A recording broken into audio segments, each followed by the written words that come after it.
Hi, and welcome to Echoes from the Basement, an X Files podcast. I'm your host, Alice, and each week I revisit a classic episode of The X Files while sharing my take on the strange and mysterious adventures of Agent Scully and Mulder. And who knows, I might even make a believer out of you. Hey, my name is Alice, and I just wanted to give a brief introduction to me and how I got into X Files, then give a small synopsis of the first episode of season one, and then give my thoughts and opinions on that episode. So let's start. My name's Alice. I am a first time podcaster and recent viewer of The X Files. I've seen this iconic show all over the internet, the memes, everything, but I never watched it really until a few months ago. I started off by watching Twin Peaks, another one of my favorite shows. But since it only has two seasons, I decided to watch X Files because they share similar themes. They have themes of paranormal, alien, mystery, whodunit, both deal with FBI agents, and I love Agent Cooper. And I also love Agent Mulder and Scully. So, I wanted to give you a brief synopsis of the episode and then eventually have my take on it. The episode starts with Scully walking into the FBI bureau. She basically meets with the higher people within it. They want to keep an eye on Mulder. They're saying, well, how can we justify the actions and the money he's spending? Scully, you need to go report on him for us. She says, okay, I am a medical doctor, which a slay. And she went into forensics afterwards, another slay. She's just girl boss him. She says, okay, I'll go in the basement. I'll look after him. I'll report back. She goes all the way to the FBI's basement and meets Mulder for the very first time. He has all these alien posters on the wall. He has the I Want to Believe poster, which becomes super iconic throughout the series. Mulder basically says, well, you're just like here to spy on me. I don't like that at all. And she says, no, no, no, no, no. I'm not. We're partners now. She discussed hearing about him in the FBI training school as Spooky, Agent Spooky, Spooky Mulder, which also iconic, love that. They start their partnership and they start by going to Oregon for their very first case. Their case starts with a whole bunch of teens, specifically the fourth one this time around, of the graduating class of 89 keep dying and going missing. Why are these kids going missing? These high school kids going missing? They find a girl in the woods who seems to be unharmed, but we as the audience know there's more sinister works at play. We can see her on the ground, and leaning over her while really standing is a man with a static face. That automatically got me hooked in the series. I thought that was so cool. Now back to the show. We see that Agent Mulder and Agent Scully find two marks on her back. They almost look like mosquito bites, or maybe a vampire bit her with their two teeth, but they're on her back of all places. And nothing else seems like anything is wrong. There's no other indication that she died some other way, nothing. They decide to go on a drive to look for some more evidence. And on this drive, we start to see more signs of aliens, which would become more iconic throughout this series. Let's talk about it. They start by the radios in the speakers start making like a funny noise, like a staticky noise out of nowhere. We then see a couple flashes of light, and then, 9 minutes are missing. Well, how do we account for all this stuff happening and 9 minutes going missing?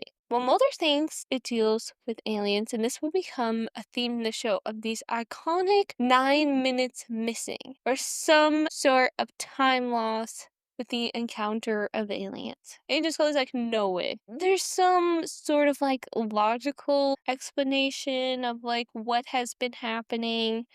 It could never be aliens. He's like 100% aliens. I know this is the doing of aliens. The time loss, the encounters that I've heard from and read from other abductees, the lights, the stereo. He marks it with an X. They get going. They end up at a cemetery. They want to uncover one of the high schoolers that died. So they dig up his coffin.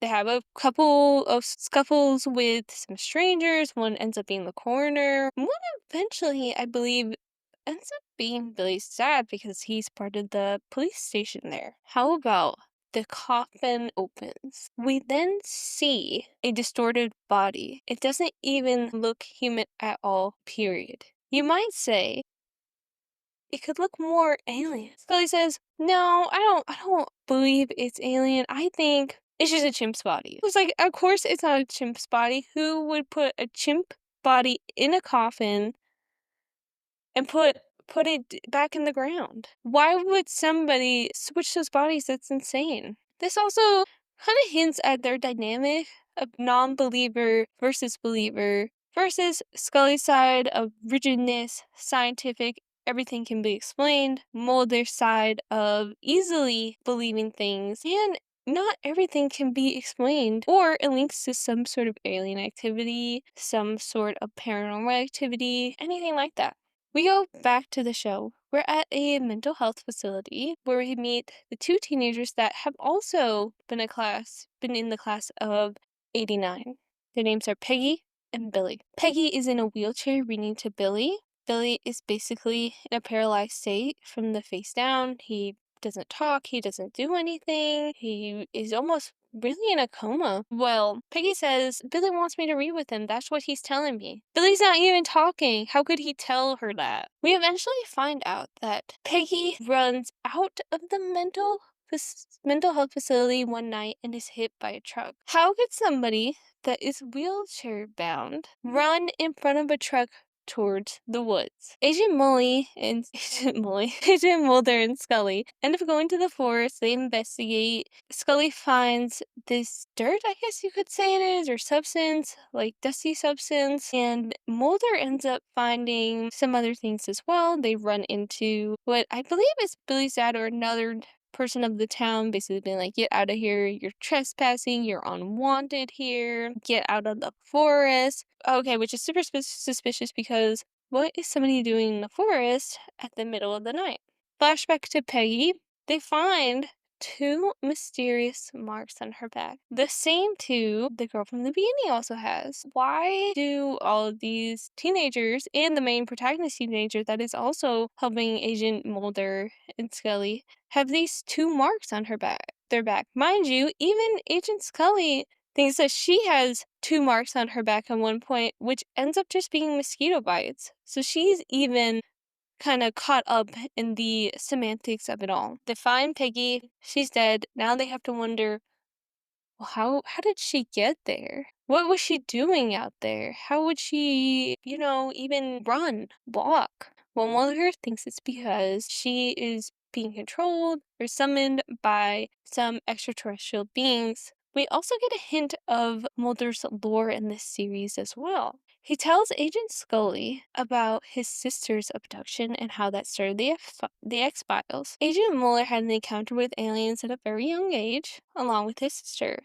He said that he saw these flashing lights. He said that he saw his sister basically being taken away by aliens. And that was his inspiration for starting the X-Files. He wanted to know the truth. He wanted to know what happened to his sister. I think Scully doesn't believe that it's true. It could have been something else. But Mulder definitely believes she was abducted by aliens. Well, speaking of aliens, they go to Billy. Billy's in his hospital bed. He has dirty feet for some reason. Well, why would he have dirty feet if he can't even walk, he can't even get up, he can't even talk? How could somebody who is paralyzed like that run into the forest? Well, we eventually find out that all those kids from that graduating class were actually have a hidden device within them from aliens. So basically they were abducted, they had a device inserted in them, and basically the aliens called them back when they are needed.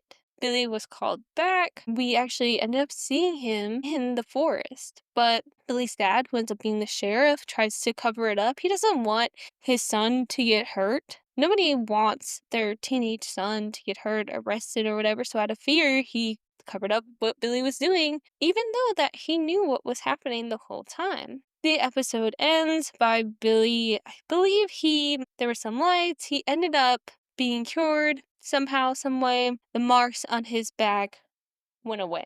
We then also get a hint of a soon to be relevant person and very important person in the series. Now, I don't want to spoil it for anybody. I would really like to go watch the episodes. I mean, he ends up being named the Cancer Man. He plays a huge part in the series, but you will have to see for yourself. We just get a glimmer of him, but not even knowing who he is now and what role he has to play in the series. And that's it. That's the whole episode. So now I wanted to share my own thoughts and opinion rewatching it, but also the first time I watched X-Files. I really like Agent Scully and Mulder's dynamic. I like the believer versus non-believer, skeptic versus, somebody who's very involved in the alien world, the paranormal world. I like it. I think they kind of have a chemistry. They really match each other. Scully keeps Mulder on the path,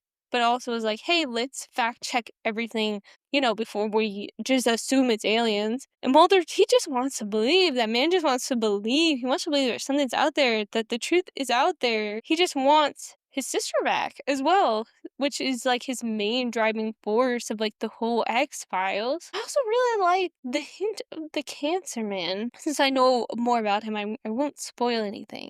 But watching it, I'm just like, wow, I wouldn't know his actual role in the whole series without looking further into it. But as I watched it the first time, I thought he was just another employee. He was going into this back area of the FBI building. Like, I just thought, okay, he's just part of the FBI, whatever. Honestly, I really love X-Files. I like the unexplainable, the alien lore in it.